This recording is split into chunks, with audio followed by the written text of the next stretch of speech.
সভাপতির বাজারে একটা দোকান আছে, দোকানের সামনে রিক্সাওয়ালা রিক্সা রাখলে এই সরা সরা কাস্টমার দেখবে না। এ হলো এই দেশের সভাপতির অবস্থা। মসজিদ মাদ্রাসা বেনামাজি সভাপতি হইলে যা হয় আর কি।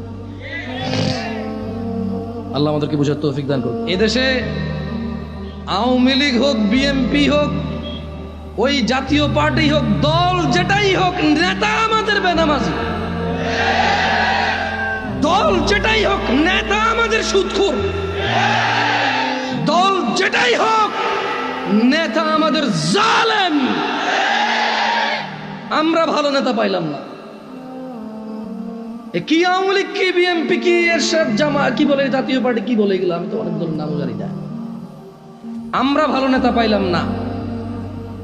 আমরা পাইলাম না ভালো নেতা, কারণ আমরা জাতিগতভাবে নিকৃষ্ট বর্বর আমরা নিজেরা। কারণ আমি নেতা, আমার পরিবারের কই, আমি তো আমার পরিবারের কোনো খোঁজ খবর রাখলাম না। আমি নেতা আমার সন্তানের কই, আমি তো আমার সন্তানের কোনো ভালো মন্দের হিসাব নিলাম না। আমি তো নেতা আমার স্ত্রীর কই, আমি তো আমার স্ত্রীর কোনো ভালো মন্দের খোঁজ খবর নিলাম না। আমি তো নেতা আমার মেয়ের জামাইর, আমার ছেলের বউয়ের, আমার নাতি পুতির কই, আমি তো কখনো খেয়াল করলাম না ওরা কোন হারাম কাজে লিপ্ত আর কোন হালাল কাজে ওরা উৎসাহিত। আমি তো কখনো খোঁজ খবর নিলাম না। নেতাকে, আমি নেতাকে, খারাপকে,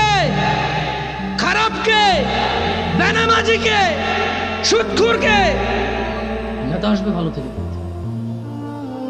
আমি সুদখোর, আমি জানাকারী, আমি নেশাখোর, আমি গান বাজনার মেতে থাকি সারাদিন, আমি যেখানে এত অপরাধী, আমার নেতা থেকে ভালো আসবে রে ভাই?